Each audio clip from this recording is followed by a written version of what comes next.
Welcome to Challenge JP. My name is Jacek, and today I'll be taking you through the basics of financial modeling and show you how to create a simple cash flow model in Excel. Okay, so what you see here is a template of a simple cash flow model. If you want to download that, please go to one of the links listed on the description, or you should be able to see an icon somewhere on the screen which will take you to my page from which you can download the file. The model is divided into a few different sections, and I listed all of them on the contents sheet. All you have to do is just click on one of the links in here, and it will take you to the relevant part of the model. It's always a good idea to keep everything easy to navigate, and generally just keep it very simple and user-friendly for anybody who's looking to your model. Okay, let's go to our assumptions.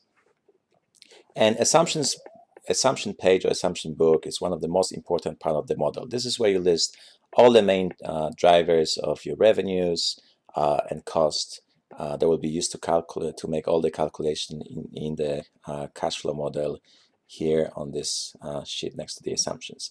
So just starting from the very top, what I did here, I listed our timing assumptions. Those are assumptions related to our start date. So we're saying, okay, the model will start on the January 1st, 2018. The interval indicates everything is going to be modeled on the monthly basis. Then we have our market and market share information. Those assumptions are related to any kind of research that you would do to estimate what's the market size and market share that you may potentially get with your product. So let's say you have a mobile app that you're developing or you're planning to develop. You've estimated that there will be 1 million of users that potentially would be interested in this app, and then you have an estimate of a target market share on the uptake of 10%. That means that you think of that of those 1 million users, 10% of them will download your app. Now the growth phase, put it 24 months. This is the time that you think it will take to reach that 10%, right? Everything in this model is going to be modeled on the simplistic basis, and that's probably the way to start. I mean, when you present the model, especially the first iteration, you want to make sure that it's quite simple. So you don't have too many drivers, you don't have too many assumptions, and it's easy to explain how each of the assumptions is then later on used in calculations. You don't want to overcomplicate it too much. You don't want to make it too granular. That's probably something that you can do in the next iterations. But what you're trying to do now, you're just basically trying to kind of put foot in the door and just make sure that your business looks appealing in terms of the money coming in and then the money coming out, which is basically what the cash flow statement is, cash flow model is. The next assumption is the churn. Churn is basically the number of users that leave your service. So with every service, obviously, we always look at the upside. We look at the number of users that will come to your service, but there will be always a number of users that will leave. And when you include things like churn, you indicate to your investor that you're actually looking also at the downside. So it's not only the upside that you're looking at, but you also understand there is a downside to your business, which is the customer leaving the service. You're able to estimate it, and then you can explain how you're going to mitigate that downside over here. And this is something you will see also with the on the cash flow model sheet. Okay, now the next part is revenues. So we already estimated, okay, well, this is the number of users that will come to the service, and then how are we going to generate our revenues? Well, I've listed here two sort of pricing. So the first pricing is a non-recurring revenues. That's the revenues that we'll get. It's like a one-off charge for the user. So for example, if somebody downloads your app, the person will be charged X amount of money. So that's that $6.90 over here. And then you also have a recurring revenue. So for example, recurring revenues will be a subscription, something that you charge the user on a monthly basis, or potentially it could be an average spend of the users. If you have some sort of add-ons in your product or your app, you estimate that per user you will make X amount of money. Okay, so that's the recurring charge. One is driven by the number of new users, the other one is driven by the number of total users on your service. Then you have direct OPEX. Direct OPEX is cost that is correlated directly with acquiring users or servicing users that you have that have purchased your product or your app. the first line here is a cost per acquisition. So in this case, what I'm going to do, I'm going to calculate marketing as driven by the CPA, cost per acquisition. So I'm assuming here that to acquire the user will cost me $30. So for example, if I'm acquiring 100 users in a given month, that's going to cost me $3,000, right? So it's directly correlated, it's linear with the number of new users coming on the service. And that's quite a standard metric in here. You will see quite often, especially if you're running a marketing campaign, that's what you want to do. Eventually, you want to calculate, okay, well, how much did it cost to acquire a user? Okay, and then we have a user maintenance or customer service. So in this case, what I did, I'm just assuming that I will allocate a certain percentage of revenues towards this cost line. In this case, will be a customer service. And I will sometimes do it, sometimes you do it, you may not necessarily know all the assumptions, you may not necessarily know all the data behind the model, but you look at the comparative companies and you see, or the margins, and you say, okay, I can see that there's an X% of revenues that goes into a particular cost line. So you can say, based on our comparison of my peers, I can safely assume that I need to allocate X amount of money for that service. Yeah, always make sure that you're aware of kind of the main cost lines in your business, right? So you've actually done your research. Then you have operating expenditures. So the costs above, there were direct OPEX. Now we're going to have some expenditures, some costs that are more fixed, so they're not necessarily driven by the number of customers. And in this case, what I'm going to do, I'm just going to quickly estimate, okay, well, how many employees do I think I need to hire? In this case, I said, okay, 10. What's the average salary per employee? Make sure it's fully loaded, so it also includes all the contributions that you have to make, all the taxes, all the national insurance or social contributions that you have to make for those users. So that's 60,000 in here. You may be asked to provide a bit of a breakdown for how you estimated this average salary and the number of users. So it's always good to kind of have maybe a separate sheet so you can show exactly how that number will break down. Okay, and then I have then I have a cost related to those employees. So they will be driven by the number of employees, which is an office cost. All of the employees will most likely need some office space. And again, to quickly calculate quickly allocate some costs for the office, all I'm saying here is that, okay, well, every employee will require an office or desk or an office space, and that on average will cost $500, for example, per month. And then there will be some other operating expenditures per employee. In this case, I'm assuming it's $300. Again, all those numbers are fictitious. They're all made up. So you have to put your own numbers, and you may also have to add your own assumptions, your own drivers. But the idea here is to show you, okay, well, kind of the main mechanics of the model, so you can take it and then you can modify it to your own needs, right? Then I have something that I call development timeline and cost. So what I mean by development is a setup time. So there will be, for example, a certain time that you have to put aside at the beginning when you're forming the company, when you developing, for example, your product. So you're not able to generate the revenues yet. You're already incurring some costs. So that's that development phase. In this case, we're saying that, okay, well, it takes us 9 months to develop the product, and development cost, this is how much money actually we need to spend to develop the product, to maybe set up the I don't know, the office, whatever it is that you need to spend before actually the company will start generating any kind of revenues. So that's your development cost, which is in our case 1 million. And then you have things like valuation and valuation assumptions. That's something we'll get back to at the end. It's basically the way you're going to value a company and see what sort of returns potential investors may see, or to judge whether this actually model itself is financially feasible. Okay, so that's our assumptions. Now we can go straight to our cash flow model, which is that sheet over here. And that's where all the magic happens. So you will see that in my first columns in here, I have the names of the lines that I'm going to calculate. And then I have something that I call assumption 1 and assumption 2. What assumption 1 and assumption 2 is, it's just going to list all the relevant assumptions to a particular, all the relevant drivers that are being used to calculate this particular line on our cash flow model. So for example, in here, you see this assumption 1 and 2. It links to cells C7 and C8 on my assumption page. which is those two cells over here. So I just want to make sure, again, for user friendliness, I want to make sure that I'm listing all the assumptions on the same sheet, so I don't have to go back and forth between my assumption sheet and the cash flow model. But I do want to make sure that if I change any of the assumptions, or if I include new assumption, I want to make sure it's listed on this page in here. Okay. Oop. Okay. There you go. Back in here. So on the line 5, I just listed the timeline. So month 1, 2, 3, 4, 5, 6, 7, 8, so on and so forth.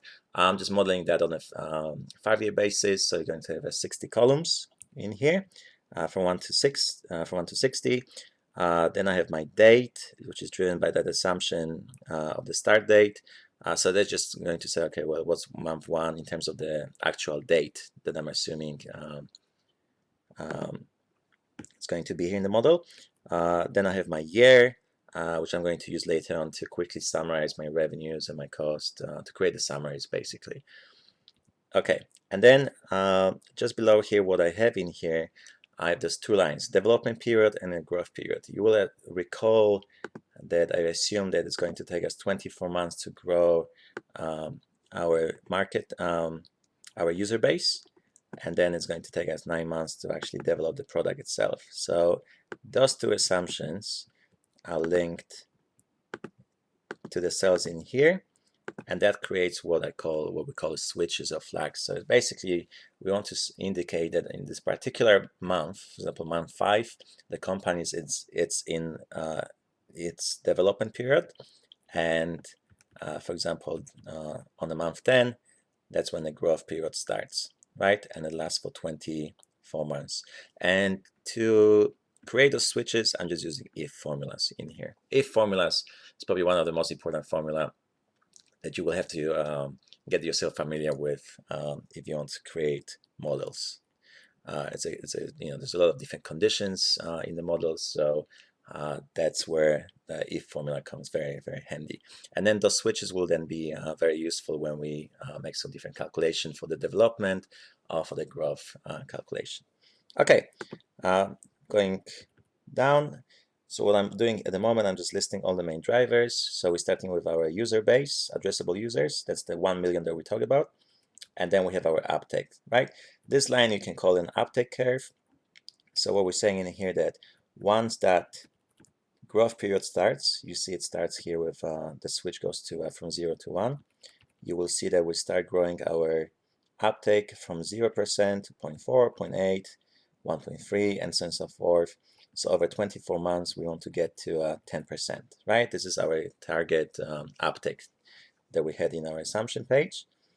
And that will directly translate into the number of users on our service. So for example, if we look at the month 27, right, I have my addressable users line indicates 1 million, and then my uptake is 7.5%, which means effectively I want to get to 75,000 users. Okay, all right. Then I also have my churn.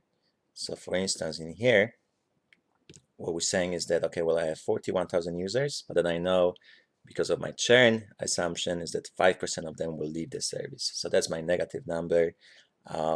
And those 2 numbers here, so if I take a difference between this number in here and that number in here, I know that I need to add 4.1 thousand users. I know that 2,000 users will also leave the service. So in total, I actually have to add 6,250,000 users in order for me to grow from 37,000 to 41,000 users, right? So that churn actually just forces me to add more users than otherwise I would, right? So if the churn was 0, I would have to add just 4.1 thousand users, 4.2 thousand users. But because I know I'm going to leave, I'm going to have some users leaving the service, I need to add additional number of users in here. Okay, all right. Now we have our revenue lines. So you see that I'm just listing that our initial charge and monthly charge assumptions, or non-recurring charge and the recurring charge assumptions in here. I list them on a monthly basis, just knowing that maybe in the future, if I want to tweak the model, for example, I want to put an inflation So I want to be able to increase or maybe decrease those charges on a monthly basis. And then you will see that if I just scroll down a little bit here, actually, let's go back. My non-recurring charge, my non-recurring revenues is simply calculated by taking my new acquired users, so all the users I'm going to acquire, and I just multiply that by 690. And then for my recurring revenue, I need to take the total number of users, or what I call inactive users here, and then just multiply that by the monthly charge that I would charge those users. So it's 2.9, and then I'm adding that together, and that will give you my revenue, right? Okay, then I have our direct cost. First of all, my cost per acquisition. Again, I put that on the monthly on the line, and I show that on the monthly basis. As we're getting more efficient with my marketing, we're getting more referrals, more kind of a free marketing. That line hopefully will decrease, although we know there are a lot of businesses where it will actually increase with a lot of more competition. So we just want to keep it on a monthly basis. So if you want to make any change to this assumption, all we have to do is just tailor that line. And yeah, then we have our line called user acquisition. So this is our marketing spend, and that's again calculated by taking the number of new users and then multiplying that by cost per acquisition, right? So we're saying that we're going to get 5,000 users at $30. That's going to cost us 150,000 in the marketing. Okay, and then we have our maintenance and customer service, which you can't quite see here. Okay, and that's just 15% of the recurring revenues. So I take 15%, multiply it by recurring revenues. Okay, and then that gives me my gross margin, which is just my revenues minus my direct cost, and then also include gross margin percentage. That's something that's going to be gross margins and the net margins, profitability is again going to be one of the metrics that will indicate kind of the health of your company, and it will also indicate how whether you're being a bit maybe too optimistic or too pessimistic when you create your model.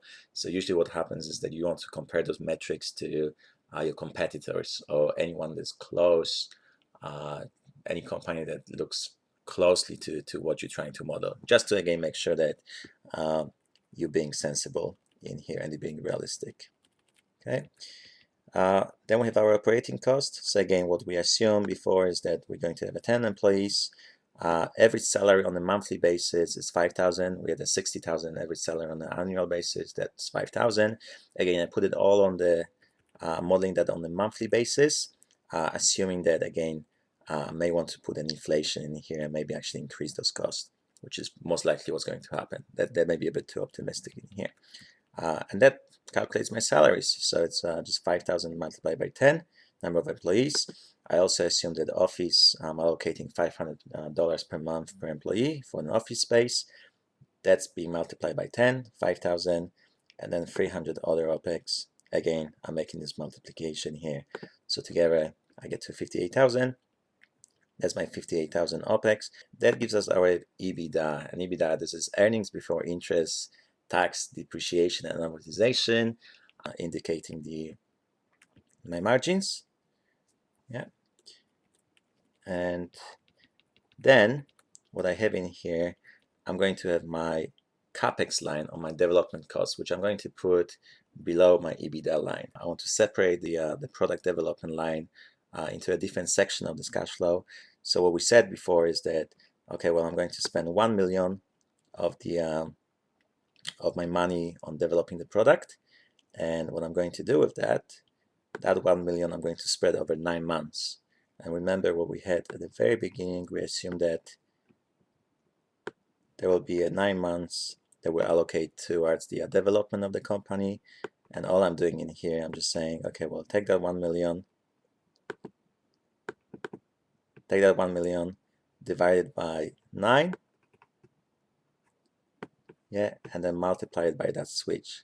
So effectively, if that is 0, then I'm just going to have a 0 as a result. If this is 1, I'm just going to have 1 million divided by 9, which is 111,000. Okay, so in total, I'm spending 1 million for the development. That's my entire capex. we can put more line in here. I mean, if you're building something or you want to capitalize some of the cost, again, speak to your accountant in here, then you would put all those costs in here. So I have my capex, and then all I have to do at the end, I'm just taking my EBITDA line, my margin line, take out, subtract all the development capex, all the development costs of capex, and that gives me my cash flow. So that's my monthly cash flow in here. You see it's quite negative at the very beginning, going, getting better. And then here I have my cumulative cash flow, which effectively means shows me how much money I'm going to need in total for this business. So there you go. So we know already that my peak, my cash flow peak is minus 3 point, almost 6 million. So that's how much money I need to actually eventually raise in order for this business to operate. Okay, and this is kind of exactly what we're trying to show on this sheet over here. So you have a summary and returns. So what the summary and returns do is just aggregates all those lines for a different year. So remember you have 2018, 19, and so on and so forth. Remember I have those year line in here. So that's where I'm using the sum if formula to say, okay, well, just aggregate everything that has 2020 in the year column for a particular line. For example, in revenues, then I have my recurring revenues, my direct cost, gross margins, and net margins. Okay, I have some checks as well. So what this CF cash flow check does is basically it's looking into that number over here, minus 1.6 million, and it's looking into comparing that 1.6 million with the number in here, and that should all equal. So making the summary is making actually a different iteration of the model, summarizing that in a different way. It's in a way helpful to see whether there's any mistakes in the model, right? So you want to kind of always introduce a few checks to make sure that it's all working fine. Okay, and then the last thing, this is what kind of mentioned at the end of the assumptions sheet, but this is where you show your cash flow on the monthly basis, on the yearly basis, and then somewhere at the end here you show a valuation of the company. So in this case, what we're saying here is that we think that at the end of 2022 the company is going to be worth X, right? And this is another topic. This is where I'm going to have another tutorial as to what sort of methods you can use to calculate the value of the company itself. In this case, and this is quite a common way of valuing the company, what we're saying in here is that I'm going to take the EBITDA of my net profits of the company in the last year, and I'm going to multiply it by a multiplier here of, for example, 10, right? And the way you do it, you look at the transactions of that occur in the last year or 2 years on the companies of your with a similar profile to yours, and you're saying, okay, well, this company sold for 15 times or 12 times or 10 times EBITDA, and therefore I can safely assume that this is how much my company is going to be worth, right? It's a little bit more complicated than that, but this is the logic behind that. So then I'm just going to use my return calculation. If you don't know what IRR is and NPV is, don't worry too much. Basically what we're saying is that based on the cash flows in here, yeah, I can see that my investors will get a 38%, almost 39% return, and then the present value using some discounts rate of 600,000. Again, this is a little bit more complex topic here. It's something that I'll be discussing more in the next tutorial. But one metric that I did not put in would be a cash requirement. So I mentioned that before. So we can add a cash requirement, which is basically, okay, well, the first thing that you will be asked is to how much money do you need, and it's basically the formula that we can use in here would be a minimum.